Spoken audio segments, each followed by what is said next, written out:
Nicholas Nickleby. The Charles Dickens Children's Collection. Golden Square. In a small cottage, nestled between the rolling green hills and seaside towns of Devon, lived the Nicklebys.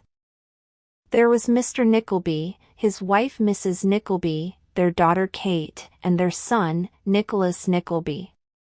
Nicholas and his sister had a happy childhood in the countryside. For them, every morning felt like the first day of summer. It was never too cold to play outside, too hot to read by the fire. They could not, even if they tried really hard, think of a better place to live than Devon. Their uncle, Ralph Nickleby, was very different from his brother, Mr. Nickleby. He was not married, he had no children, and had no friends either. He preferred it that way, he said. Ralph lived in a fine house in Golden Square, right in the middle of London. Like many very rich men, Ralph loved nothing more than money. He loved saving his money, counting his money and, above all, making more money. To do this, he would lend large sums of money to struggling people and force them to pay it back with extra on top. Secretly, he looked forward to the day when they had to admit that they could not pay him back. When this happened, Ralph would take their houses and businesses as payment for their loan. Sadly, when Nicholas and Kate were only teenagers, their father died. To make matters worse, his death left them without a penny to their names. So Mrs. Nickleby and her children decided to move to London. Mrs. Nickleby wrote to ask Ralph for help. They were his family, so she thought that, surely, he must care for them. She was wrong. Ralph employed an assistant called Newman Noggs. Newman was a good man, with a kind heart. One morning, Newman knocked on the door of Ralph Nickleby's office. "Come in," a voice boomed from inside. Newman turned the handle and stepped through the ornately carved doorway.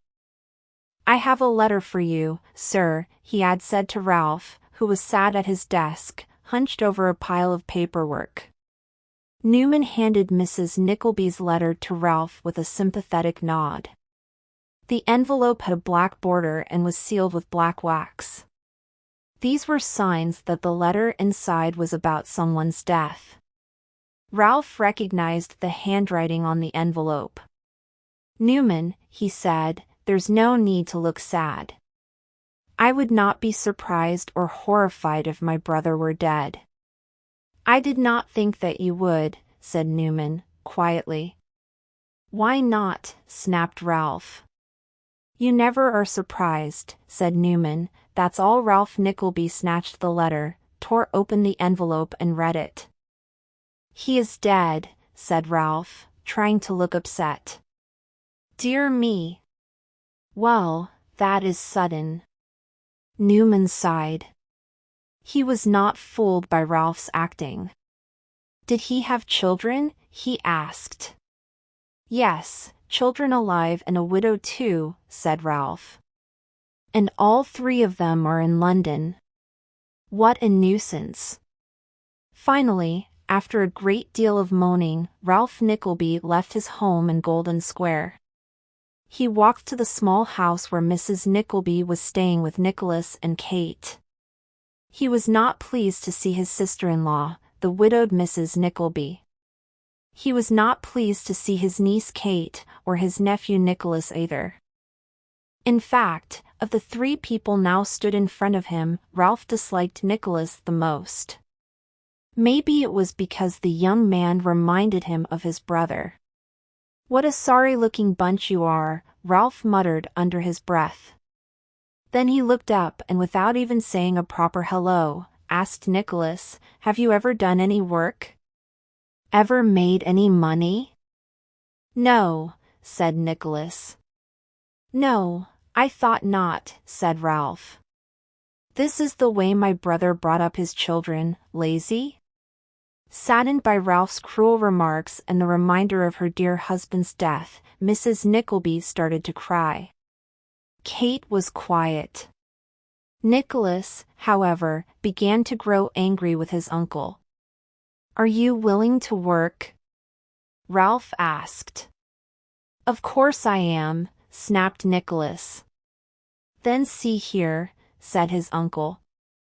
Ralph took a newspaper from his coat pocket.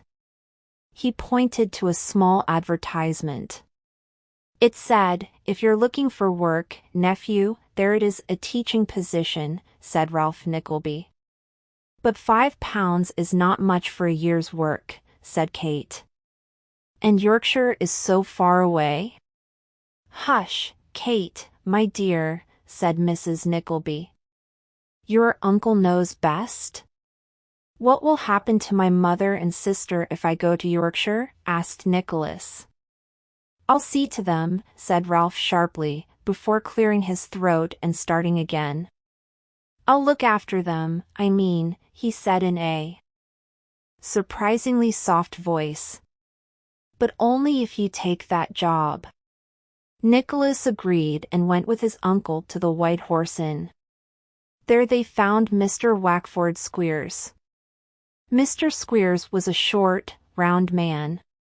His face was twisted and scarred on one side as though he had once wandered much too close to a fire.